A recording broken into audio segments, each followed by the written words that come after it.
welcome back to the channel. Our next project coming up here is cutting some trees, and the homeowners want the tops ground up into chips, and they want to place them in their flower bed. So I've got a small portable chipper that would take forever, like a Troy-Bilt. I think it does up to 3-inch stuff. This will do 8-inch stuff. I've had this, it's a Liberty. I've had this unit for probably 10 plus years, and it works okay. There's a couple things I think probably from sitting that could be better. Is the cables need lubing, that kind of thing. The hopper assembly isn't too bad. It has self-feeding. Right now there's leaves in there. The chute is adjustable. You turn this, press this, you can turn this and shoot it into a bucket or just let it fly. There's a release here, and that lifts your rollers up. And then if you lean, this normally stays out here, but if you lean on it, that stops it from turning as a safety so you don't get your arms in there. But you see, I can't reach in there anyway. I can't touch the plastic unless I'm like laying on the machine, and then the cutter's way up in there. So I think it's pretty safe. It has a cable, and it looks like the cable is loose here. You gotta spray this up, and I'd like to put some lube all the way down the cable. The last time I used this, it worked okay, but it seemed like it took a bit to rev up. Now this has belts in it. I got to remember how many. I'm thinking 2. I do have some extra belts. Came with the unit. The drive shaft, I've lubed it before. This assembly will come off for inspection, and all this will unbolt. So what I'd like to do is find out if there's some wood stuck in there, maybe. I've had that on a small chipper get stuck in there, and then it just is hard to start the engine. You've probably seen them before where you can't even pull the engine over. In this case, the PTO, it'll fire up and go, but to me it doesn't seem like it revs as high. It takes a little more power. So I want to see if there's a bad bearing, belt slipping, I doubt, or wood stuck in it. So I want to get some tools out. We'll take these panels off all the way down, and we'll see what's going on. If it needs a bearing, I want to buy a bearing and get it fixed because I want to use this.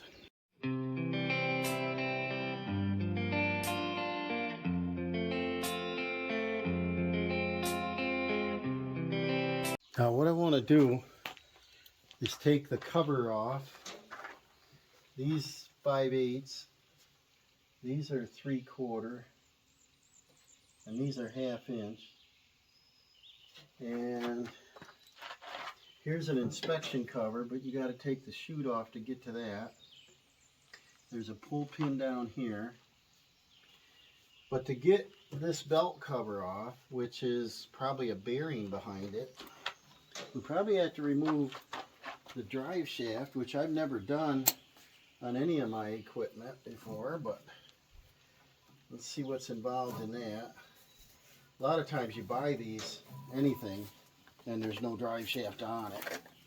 But let's see, this extends okay. There's probably a bolt or a pin. And in this case, it looks like a spring load. Oh, look at how nice that is. So this is nice shape. We'll take that right off. And then pull this cover. It looks like we can leave this on there, but we probably won't be able to pull it forward and up and out because this is all welded unit on the frame assembly. It's hollow in the back, but that's about 6 inches. I would say we got to pull this cover off. We got a lot of cobwebs on it. I just pulled it out of storage. That looks like it's, I don't know if that's 1/2 inch or 9/16. And they're 1/2 inch. So I got to grab a long extension. See if we can break these loose by hand. Probably not very tight. Feels like there's nuts behind it. We'll find out, I guess. Use this little Ryobi ratchet. See if it works.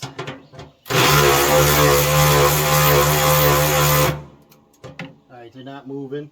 That means there's nuts on the inside, so we'll go to 5/8.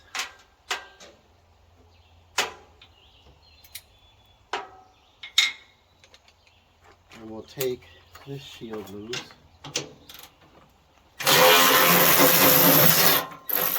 Never had this apart. I have the owner's manual for it. And I think in that gives you maintenance, but I could go hunt it up. I'm not sure it'll give you a breakdown. Nobody wants you to take things apart, you know. I think that's only 2. Ooh, there's 4 belts on it. So, alright, that tilts and comes right out. And there's 2 on the back. Oh, 4 belts. There's a part number.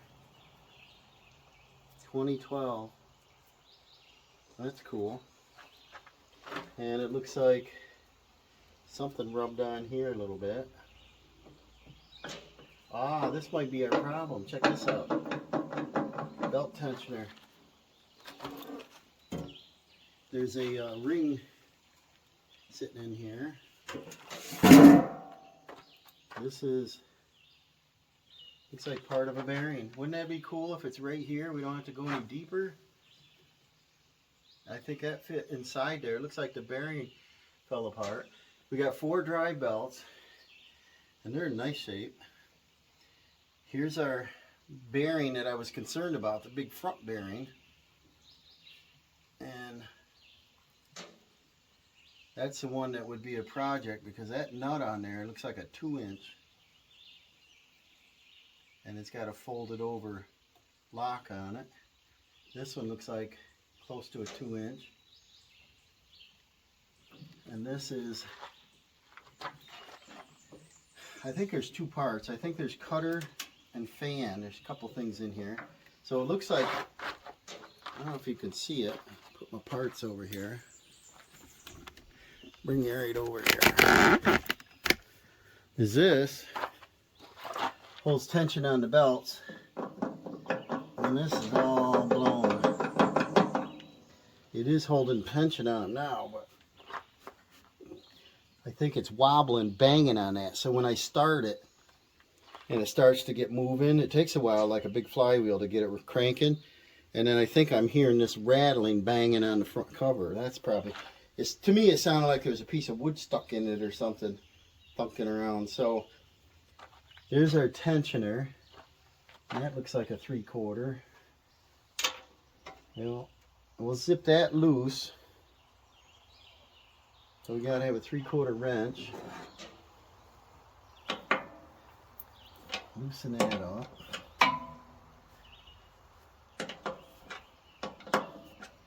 I just got these wrenches, they're gear wrenches, Flex. Tractor Supply had them on clearance. And I was like, oh, I gotta have them. Oh, they're not here, but they're at another store. We're selling right out of them. So I hunted down another set, and it's a 14-piece set. So I was really happy with that.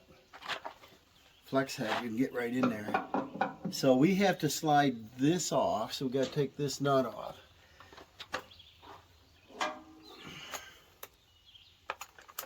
Just got to remember where everything goes.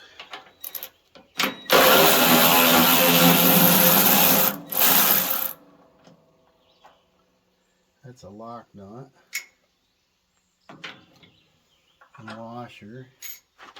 And sometimes there's another bolt. Oh, there's 2 more bolts right here. So once you get to the tension you want, you lock them 2 in. So they look like a little smaller. They're the 5/8.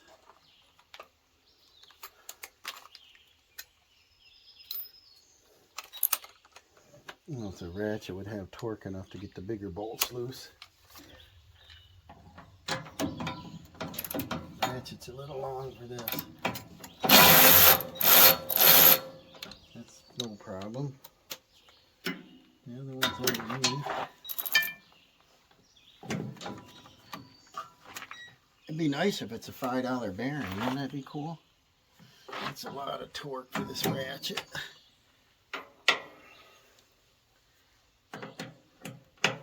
Break it free first.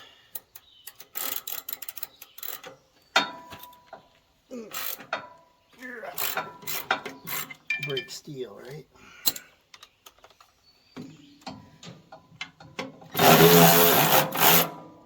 Okay. I think we probably got to take that all the way out. No? See that? There we go. So this is just a big, shiny, big pulley. There's no bearing on it. Is it a sleeve? I'm not sure. But it looks like I got to pull that whole thing right out of there. And which is the outside? Inside is the solid piece. Outside's what blew apart and I don't see it. Probably in shavings, right? So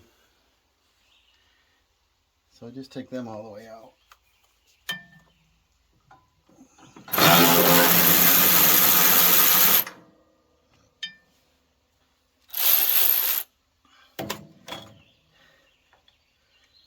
They're not a lock nut. Wonder why. That's where I'd put a lock nut. Drop that one. Now we can pull these washers. Oh, there's a lock washer over a flat washer. I just use a lock nut. That's parts. And that nut is over here. And I'll get a parts bucket, put all my stuff in. Now this unit should come out, right? I take my belts off. Well, that's a good design. The threaded shaft doesn't go back far enough to come out. Yeah, I gotta take all the belts off. And looks like I gotta roll it to do so. One at a time, right? Because they're pretty tight right now. You spin this without that bearing in there. I don't hear any noise now. That would be awesome. There's no problem inside the unit. I think it's just we got to deal with this. Here's a grease fitting. There's a grease fitting. I don't see a grease fitting on this part. Might be a sealed bearing. Alright, how do we get these off, guys? We gotta go, let's see, probably put a screwdriver there or something. So I've done this kind of stuff before. You just take like a screwdriver, set it in there, and then try to walk it. I don't know. They're tight. Go the opposite way. Get under that belt enough to twist it out.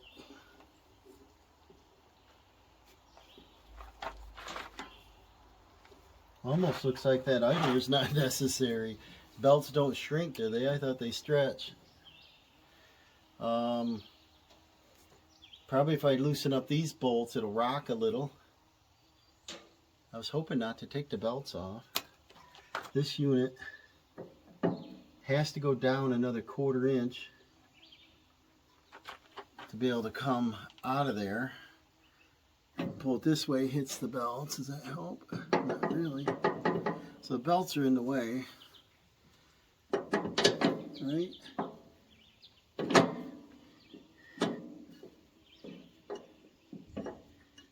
I wonder why. What's stopping it from going down another 1/4 inch? That's hollow. That's hollow. What's it hitting?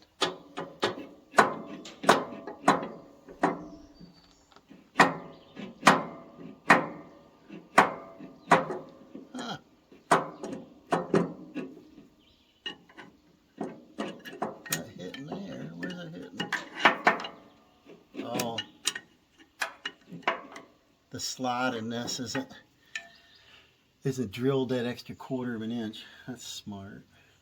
I could get this out of there probably without taking the belts off. Because then we could pivot that end out and just bring it down out. It figures. Let's figure out another way to get the belts out. I gave that a little love tap. Bracket dropped down. Now we're on the belts. We got to get it off these 2 stem bolts here. Adjustment bolts. Got a pry bar. Let's see if I can. This one is off. Now the bottom one is off. Now we just have to slide it down. Anything to save time on assembly, you know. Yeah, that one's down. Now, if I gotta take the belts off, I'll take them off. But if I don't, it looks like a project, you know. They're not loose enough to get off easily. So this side is off. I'm sure that's not the proper way to do it, but it might be the Kevin way to do this. Okay, we're getting closer. So now we got 1 bolt on there.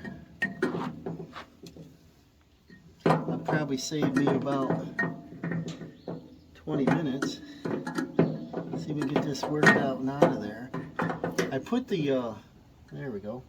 I put this in the carport because I don't like working in the sun. I came out this morning early and it's 77 degrees already. Remember, it was chilly the other day, frost, and now it's 77. It's probably warmer than that now. All right, so got this bracket out. This is 15/16. I got my gun set on low. I don't know how tight this is. We'll try that first. Yeah, it's not tight at all. So, gotta get that out of my socket. We got a 15/16 nut, lock washer,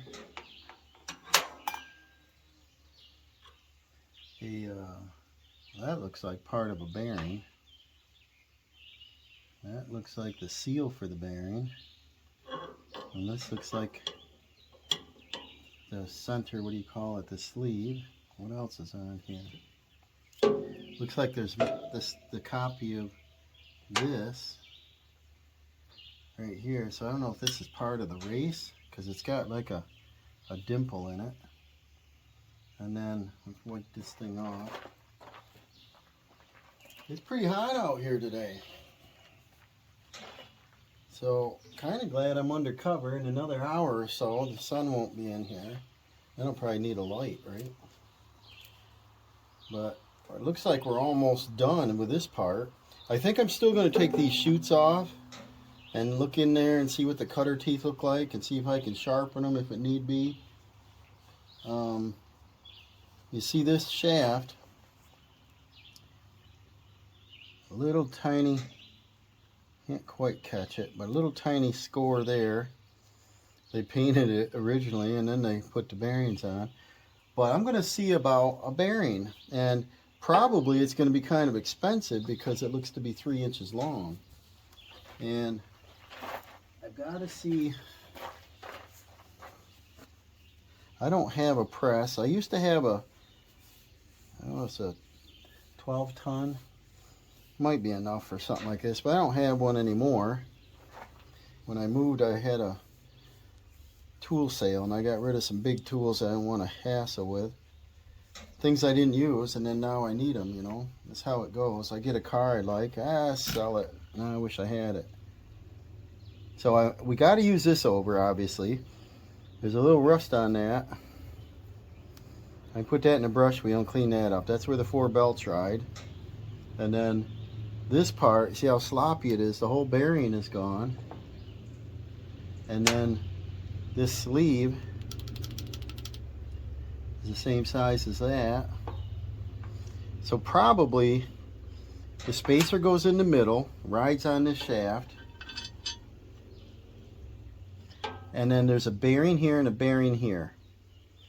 And I really wish there was some of it left so that I could, say, go down to Napa or something and say I need a 3847 or something, some generic bearing.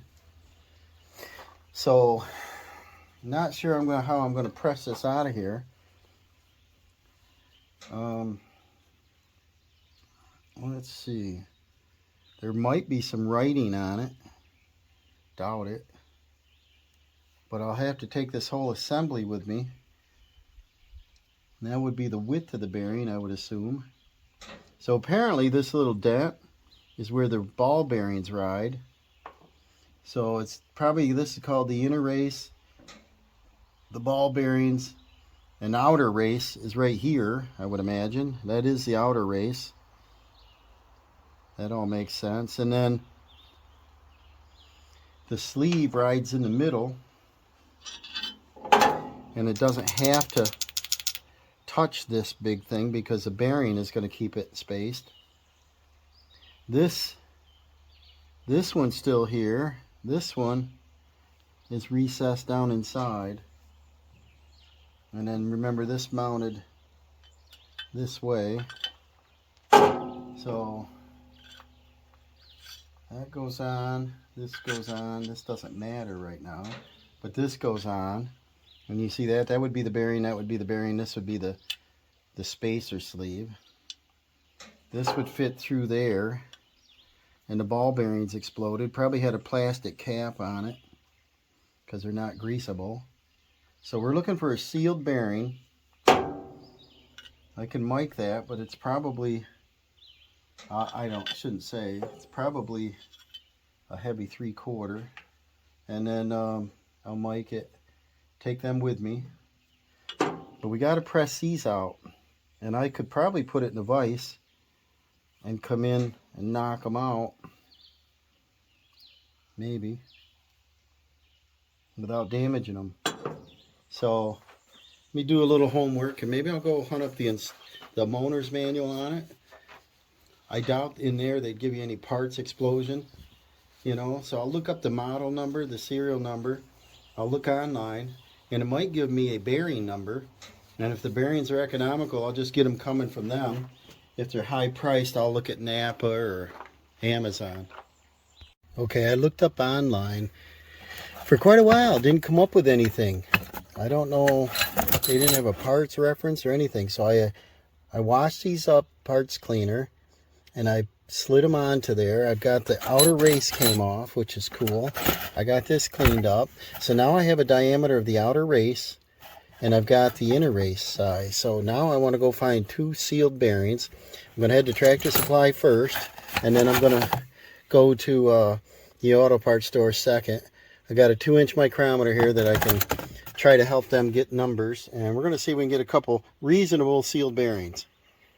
Okay, what I did is I measured the larger end. I don't know why the bearings are different sizes. And I came up with 185. I've got the small one, came up to 165. So I wrote those numbers down. The inside diameter would be the outside of this. Take this all back apart. Okay, and then I had this race with me, which is a good way to tell also. Just take the largest point of that. No numbers on anything. And I went down, and this is 75. And then I went down to Napa, and they've got an SKF made in Bulgaria, 6204 2RSJ. And this is a sealed bearing with a plastic. This has the numbers on the race, and I'll probably put them outside so I can see them. And that fits in there, and that fits on here. Got just a little play, which is fine with me, but that'll give us our larger bearing. Now, I went to our local Napa. They said they had the small bearing too, which we crossed to a, this one's a 6204. Yeah, that's the large bearing. And then the small one is a 6004. And the next town over had one, so that's the town my mom lives in. She's going to bring that over because we're having a picnic. It's almost $38 for the big one. It's pretty expensive. The other one's a little bit less. I think it was 28. It's a smaller bearing. So to press these in, I'm just going to use a large socket. I'll get the right size and tap it in. And there's no way to grease these. So that's where they made the mistake. They should have had a greasable bearing, snap these caps off, fitting somewhere along here. So hopefully in the next hour or so I'll have the parts. Maybe I can press them in. Okay, it looks like Amazon came through for us. The bearings that I bought from Napa, remember we had the large one we thought fit here and the smaller one in here. And then after I cleaned this up good, I noticed that there's a race down in here and it was still stuck in it. And I ended up cutting it out. That fits way down inside there. And the reason for that is that when you go to put all this back together, here's one of the original races. And then here's that spacer. Your bearing would fit in there. Then your outer bearing would go in there. And then you would put your lock washer and nut on. This isn't the exact depth right now, but what it does is it allows this to be flush. I didn't know that because all this exploded. So I set the bearings aside. I looked up on Amazon because we were short a bearing. We had a large one and a small one. And the bearing sizes was approximately 75 thousandths on the inside, three quarters of an inch, and 185 for this outside and 165 for the inside. But it ends up that they're both 165. And then Napa wanted $35 for the large bearing, the same brand, and the small bearing is $46.99, so it's almost $51. So that would be over $100, 103 or something. And I said, whoa, that's a little much. So went on the old Amazon. Here's where I took my notes here. I cross-referenced the bearing, and the large bearing was a 6204 that we don't need, so that's a return anyway. The small bearing ends up being a lot more, same brand. It should have been less. And Napa wanted $50.75. I went on Amazon, crossed that number, and it's a 20 by 42 12, and it's a 10 pack for $16.99. They're 85 cents a piece. So that kind of upset me, and I'm like, so I went ahead and ordered them. And I didn't order the 10 pack. There was a pack smaller. It was a 4 pack. So for $8, I think it was $8.29, I ordered it. And there's 4 of them in here. Part number 6004 2RS. It's the same part number. Same exact look. It upsets me that Napa is really expensive like that. That's 10 times the money. So I'm going to let them know. And it's not like it was a top brand bearing that they gave me anyway. It was still an off brand like they got it, online. It's the same part number. Same size. And I got, see what we got here. Pretty sure it's the same size. 165. And then the inside, this isn't very, see, every time I bring it in, it's at a different number. Not super accurate, but for plastic, it's 75 thousandths. It's the same one. And so this should fit in there with no problem. While I was on the old Amazon, I got another assortment of grease fittings. These are quite cheap. This is a small set, a 70. And that fitting right there is what we want. And the other end was a 90 degree. But let me try a straight one first. What size would it be? 10 millimeter, 8 millimeter. And that'll be it. And I can fit a grease gun in there. So maybe I'll just use a shorty and I'll put that in. So looks like we're a win here. We're gonna end up having about $15 in this repair by the looks. So let's go ahead and assemble this. This inside bearing goes flush. Let's do the harder bearing first. And I want to put the numbers out so you can see them from this side and see if we can drive it in there.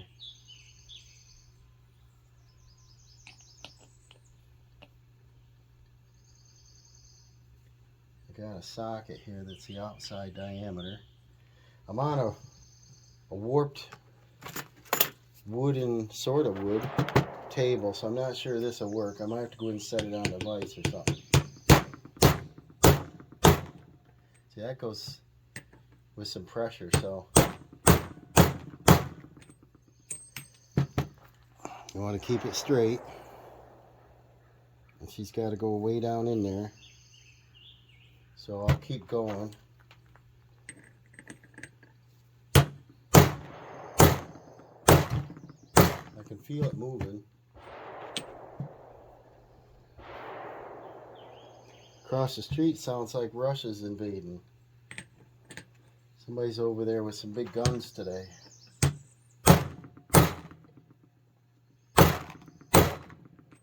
They don't do that while we're sleeping, but they have certain hours they can shoot over there.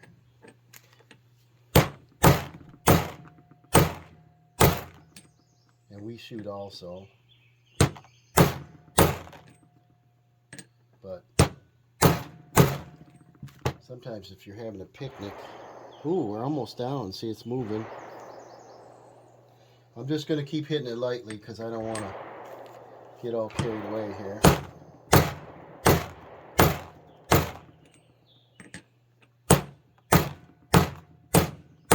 I don't want to break my cheesy table here either. And it looks like it's got a 1/4 inch more to go. You know, one thing I didn't try, I should have, right, to make sure it fits on there. See how nice that fits now. There's no play on there. You measure with a mic and you pretty much know.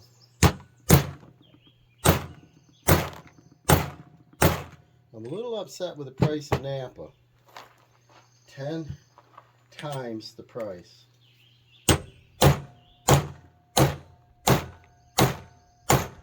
And I had to drive, well, I had my mom drive one over to me because it was in the next town. And it was the right bearing that she brought. The one that I brought was the wrong bearing. The man measured this outside, not the inside. He didn't notice it like I didn't notice it. But if they hadn't exploded and they were just damaged or wobbly, obviously I would have seen a bearing. But the plastic and the inner race, everything was gone. Just blown right out of there.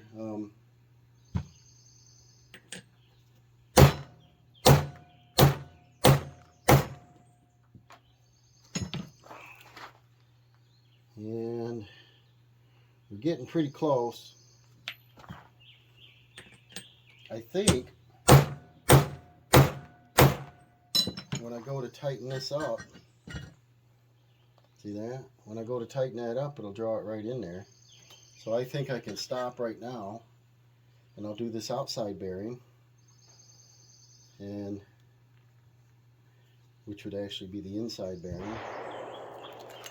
I have another one. And I got two more, if this only lasts a couple years or something, and then it starts getting noisy again. I could do this all over. Pretty easy now. Same thing, I want to put my part number out so you can read it. And that fits right in there. So this is the one we thought that the race was hammering in there, making it larger. So I took that chisel and punched them to hold the race still. Let's drive it down a little bit and see if it'll stop it from turning, you know.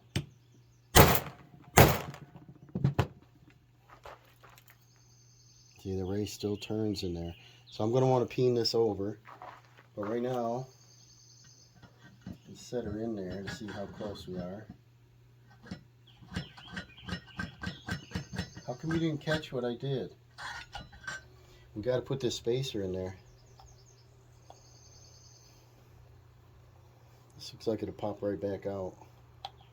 Here, how loose it is. Maybe I'll pull it right out by hand. But the spacer, if it's necessary, I don't know if that's part of that bearing or not. But this bearing can't go that way, and this bearing can't go that way.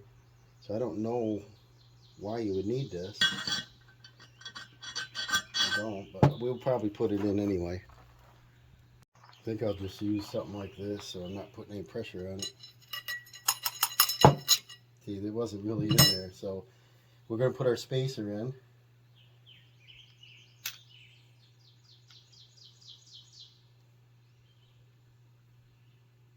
And you see where that lines up. And it looks like on this side that this bearing can still go in another almost a 1/4 inch. So if I set that in, there's our 1/4 inch right there. So if this bearing goes all the way down, this bearing will go in and it'll be perfect. They're sealed bearings. I probably don't need to put any grease in there. Make a mess. So we'll go ahead and put this back in. Won't take much.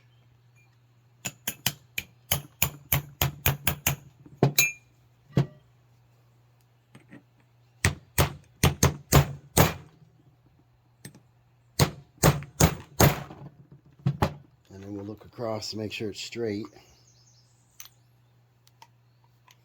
And then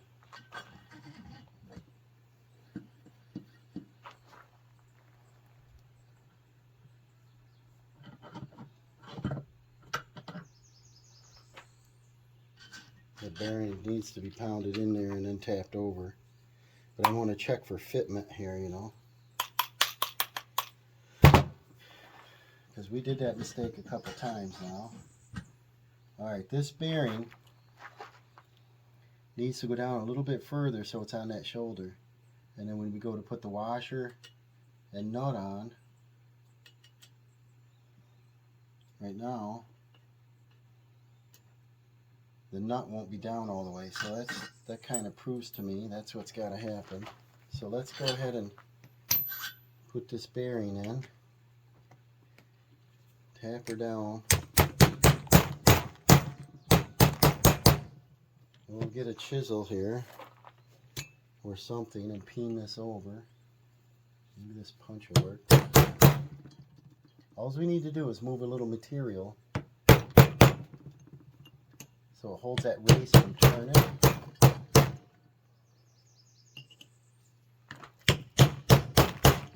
This is soft enough that I can hammer it over. I'm excited though. Get this project out of the way and get on to the next one. I got a car trailer to work on. I got to have it ready for the same job. We got a light problem. We've got some hold downs I got to add on to it. What else? Fender repair.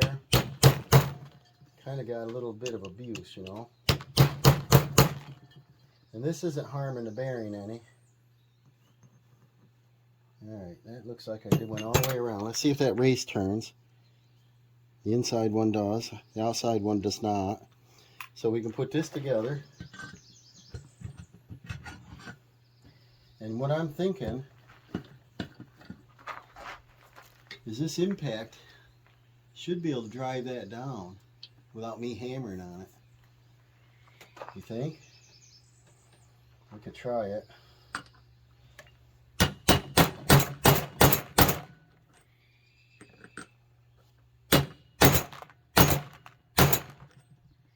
I don't like to hit on a new bearing too much. Alright, so we'll put the nut on there. So we'll do the washer and the nut. We'll run it down with the impact. Because it's a lock washer, I don't think it has to be super tight. Well, that's on 1. Let's turn this up. And then we'll get my socket back on. Uh-oh.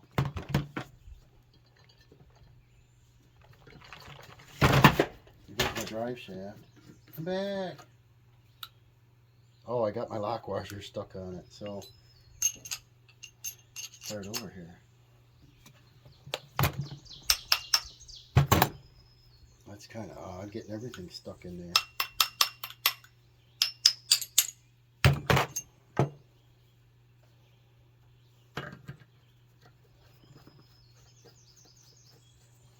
Maybe I shouldn't have pushed the socket all the way down, right?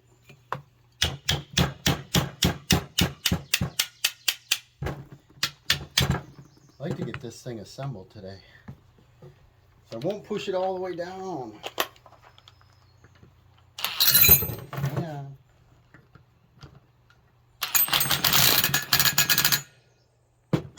There we go. See, it's flush.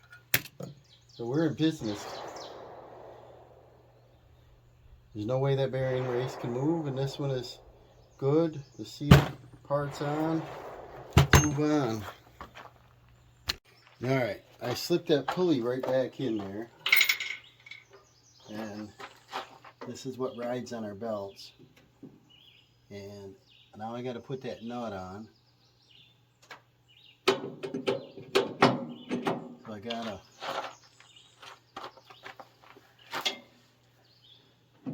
probably push that back first. Oh, right here, it's not there. Wasn't on the pulley, right? And it's got two 5/8 nuts and lock washers. Put them on.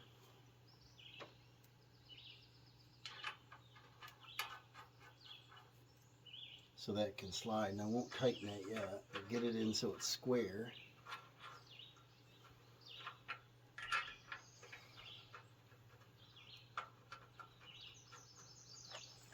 And can probably use this monster long pry bar, or the extension.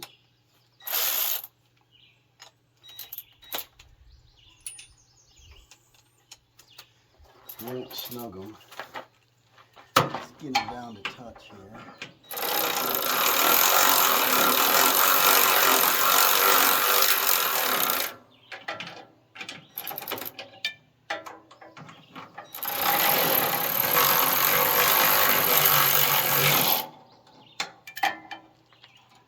Probably too tight, because I got to pull that up yet.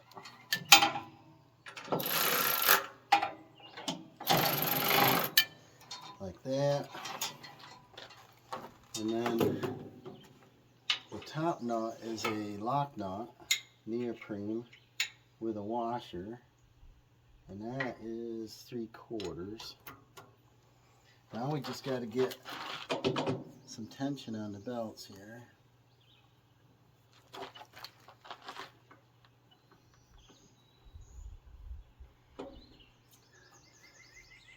This rope I use to hold up the drive shaft when it's hanging here so it's not down in the dirt. Oh, that's easy. start this. Wrong washer. Do a bigger washer here. What's in our bucket? Oh, there's a big one. Yeah, I'm kind of excited to get this thing going, so we move on to the next project. Got a couple things on that car trailer I gotta fix. And then we gotta load it up with a bunch of stuff for the next job. It always fixes something, right? Let's get some tension on this.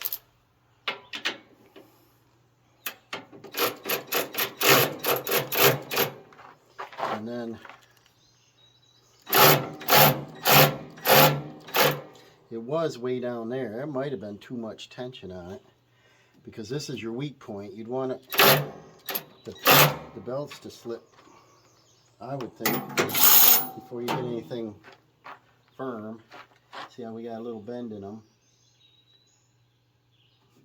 And then there's our idler pulley. So that's good. Pretty happy with that. And then, like I said, these don't have to be so tight you're really cranking on them. So I'll get a wrench, tighten this up, and then we'll tighten the other two up. Let's see what we got here. I don't remember. I think it's a 3/4, maybe 11/16. I don't remember if it was metric or not. Here's 3/4. Yeah. I think that's the socket I used. Yep.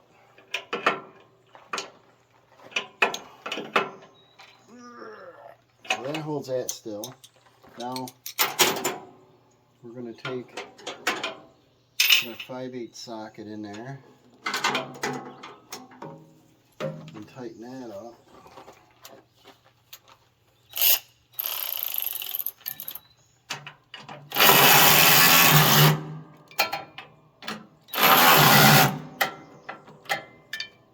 For some reason that don't look right. Let me see how many more washers are left, because I think there was a flat washer, then a lock washer, because this is a rail. Let me see what we got left. I think it just doesn't look right. Let's see what we got left here. We got 2 bolts, and we got lots of washers. So we got 2 bolts, 2 flats, 2 flats, 2 locks. So there is extra washers here. So it's this one. Let's see, does that fit? It does fit on there. Probably these 2 big ones. I only did this a day or 2 ago, right? Yeah, that looks good. We'll do one at a time. Put a flat washer, then a lock, and then we're not putting a lock washer on that groove in there.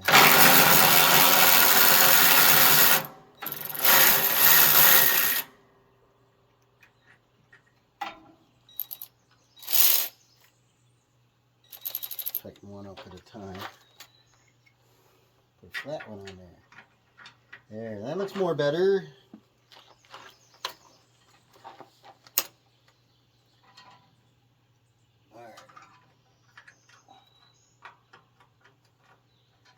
They probably have a tensioning device to tell you how tight to get these, but we don't have such a thing. Might tell you how much deflection. That looks better. I'll take this other one off.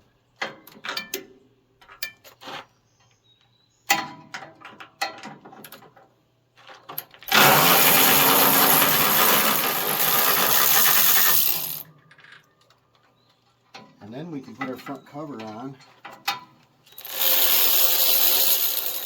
Supposed to put our washer. This sun's brutal. I think we lost all of our ozone. All right. Tighten this down. Then we've got all of our mechanical repairs done. Okay. And so now we'll get our front cover on. Just test this now. Sounds nice and quiet. This thing was flopping way over before. We get the cover, and then we'll work on that drive shaft.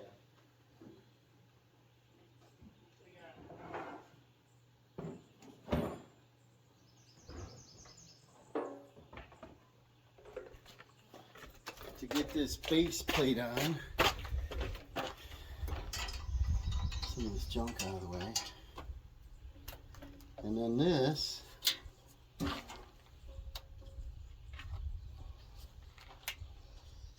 has that 4 belt with a part number on it. And inside here, here's our bearing right here. Check this out. That's all. Is that a ball? No. But that's what's left of our bearing, I think. Okay. And it mounts this way, right?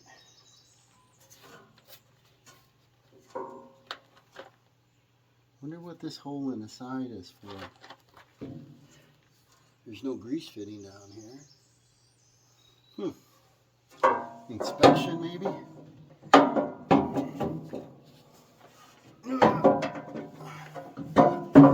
See how far it comes up.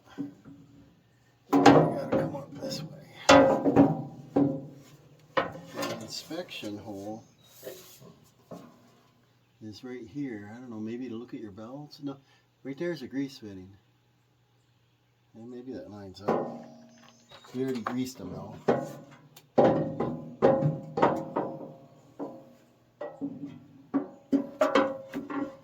And then there's another grease fitting right there, and there's no access, so that's kind of foolish. But it's not hard taking this cover back off. Got 2 bolts, and what we got left is 2 bolts. And we got 4 washers. So we'll put a flat, a lock, a flat.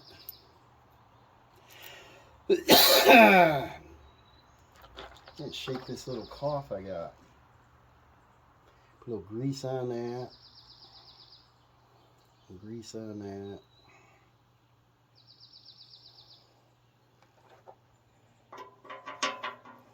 Line this up. Get a rag. Gotta have the grease on it.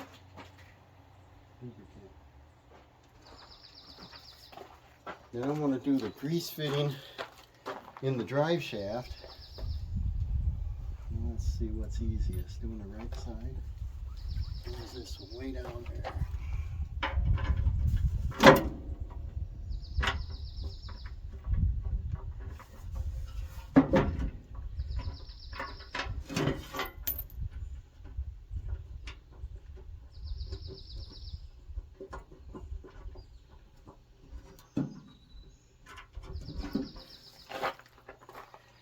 Got my bolt. These are in the wrong order. Lock washer first. Flat washer against the plate.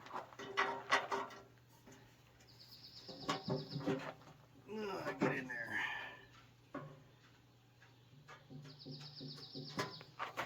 That one started.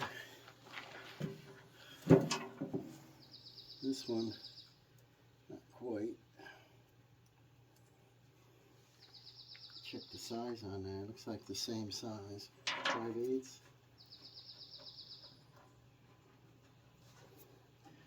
We shall see.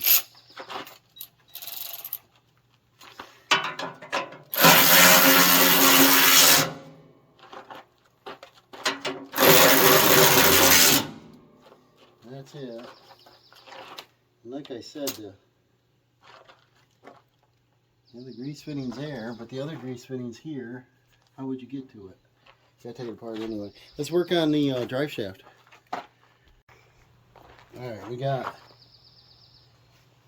a, I think it was 8mm, was it? I didn't have it anyway, and these have standard and metric in there, 1/4, 1/8, 6mm, 8mm, and 10mm. And I think it's 8, and we only have 8 straight in this one, so I didn't want to spend the money and get a huge master set kind of thing for this. See if that'll go in there. First off, we'll check the size. It looks maybe 3/8. If it's 8mm, it'll be like a 10, but 3/8 fits on it nice. Let's see what we got. We can get that threaded in there and put a little pressure on it. And get this greased up, because we're going to take down 2 full-size trees. One large double pine. It's leaning over a credit union and over the Lowe's fence. And the homeowner's worried it'll hit their house if it could fall. It's not rotted, but he's worried about it. And it's not quite 3/8. It's a little smaller. Let's see what the 10mm does here. Same thing, a little big. Yep. So it's like a 9mm. That'll be good enough. Crank it on there. Then we got to do all the chipping, all the pine. I think it's about somewhere between 60 and 80 feet tall. I'll probably take the lift down. I might pull the whole tree over. I'm not sure yet. I'll go down and look at it. And then there's a maple tree that he wants down that I may not have to worry too much. Let's see how much grease this will take.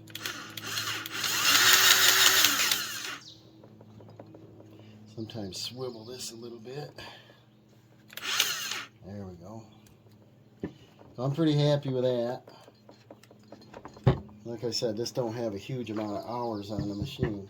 That's why I was surprised that bearings went. But now that we know how to do it, and we know how cheap it is, like 85 cents if I buy bulk bearings in numbers, I'll just keep them 2 on hand. Let's go ahead and put this drive shaft on, and then we can get the tractor over here and test it. All right, I'll run over and grab it. We'll slap it in there, and we can call this project a win, right? That's what I'm thinking. This has the push pin, and there's lots of grease on this shaft already, so that came off really nice. So it's got a squeeze, just like the front of the tractor. Get her lined up right.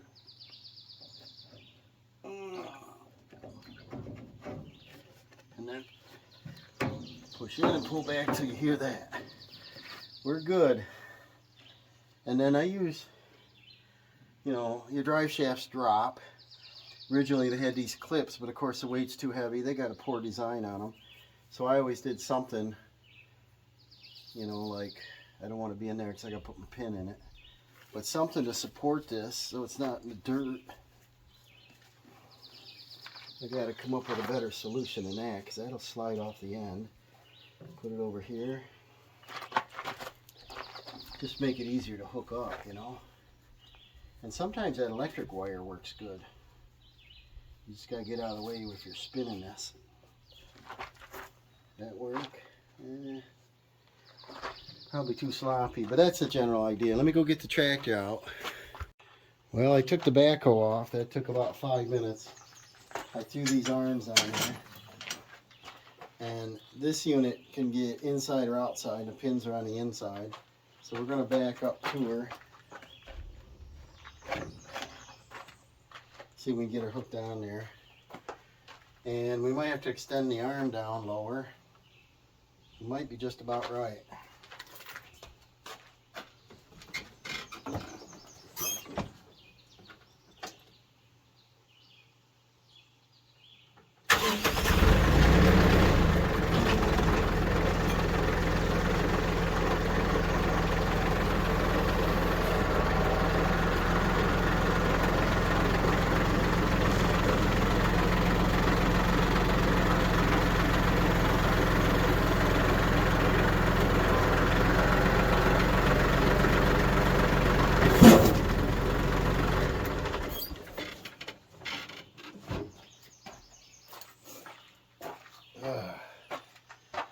Phew, it's hot out.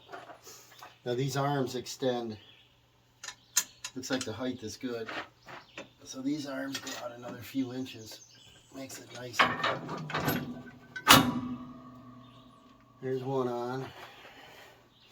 Sometimes you have to adjust this if it's out of level. Let's see what we got over here.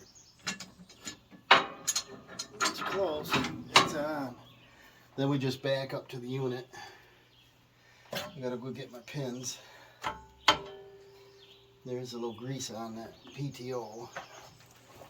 See, what I think these should have is a built-in, I don't know, like a flat piece of steel, so it holds your drive shaft up like at least that much, and then leave some play, you know. Let's see how much dirt we get in that, because that's what happens, gets junk in it. And see, this goes back farther, so we're not too tight. I don't remember if I had to cut this drive shaft to length or not.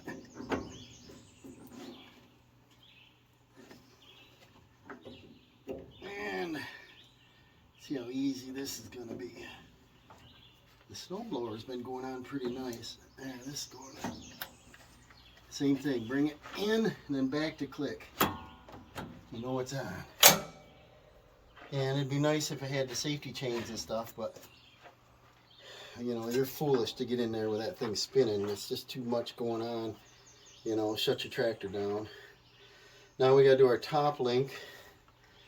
And we don't know the length, so maybe I'll back up and get them to click in first.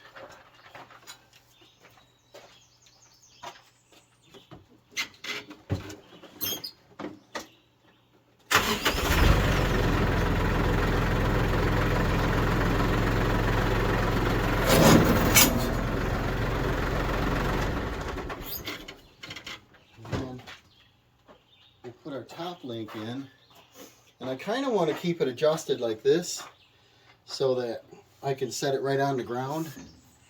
And this unit has an offset PTO on it, so it's already got your built-in angle, which is good. I don't think you get vibration out of it.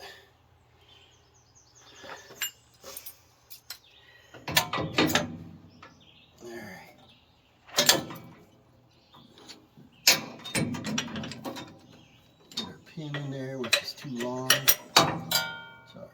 I won't hit nothing.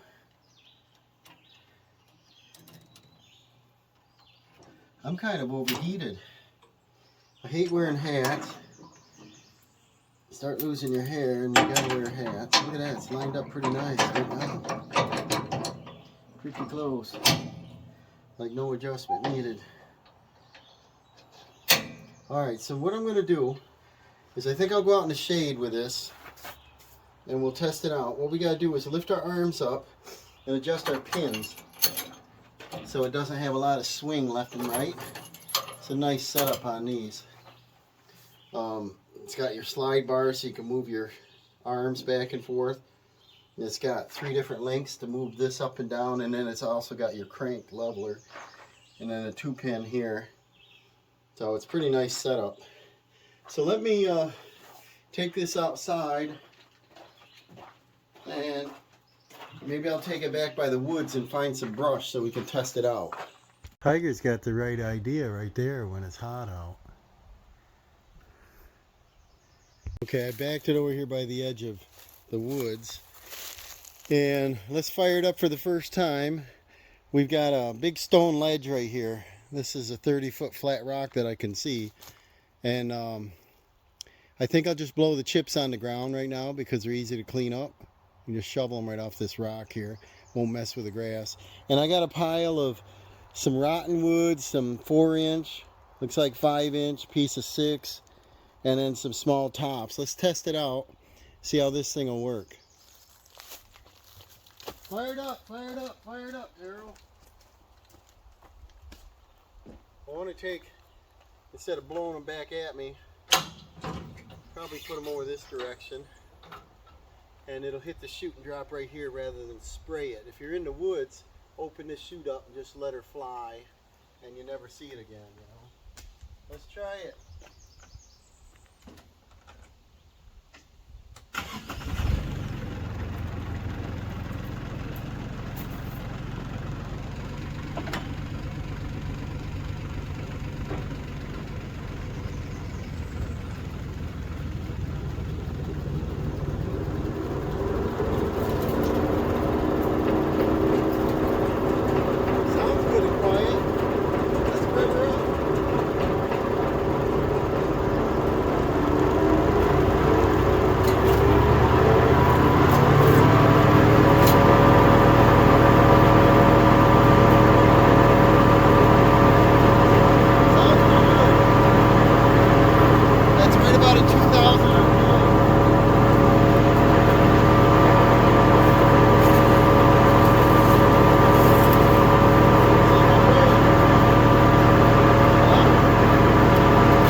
quick enough, guys, but you're supposed to hit the release. See, I overdo it. I had 2 in there.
nice stuff. We're going to put that in the flower beds.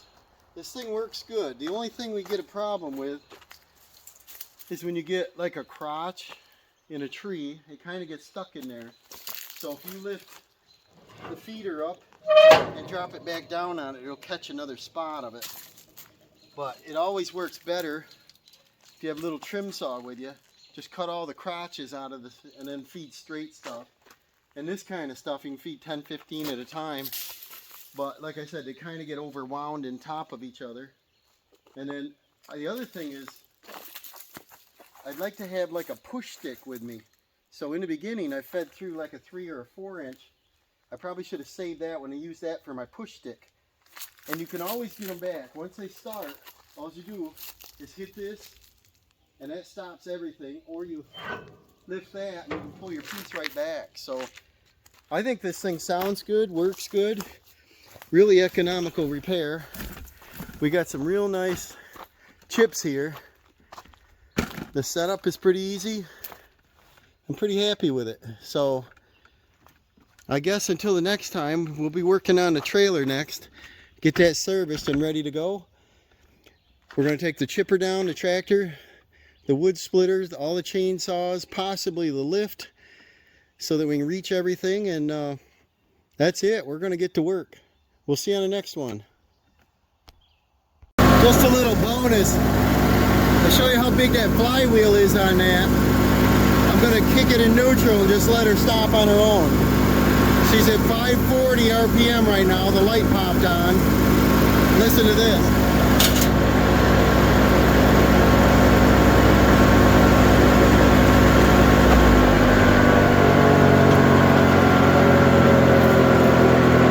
Tractor's not even running.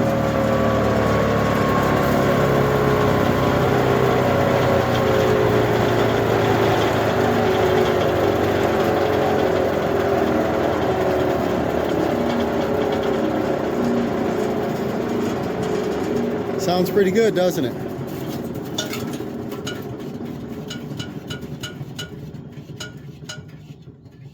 Takes quite a while to stop. Little bonus footage. See you later, guys.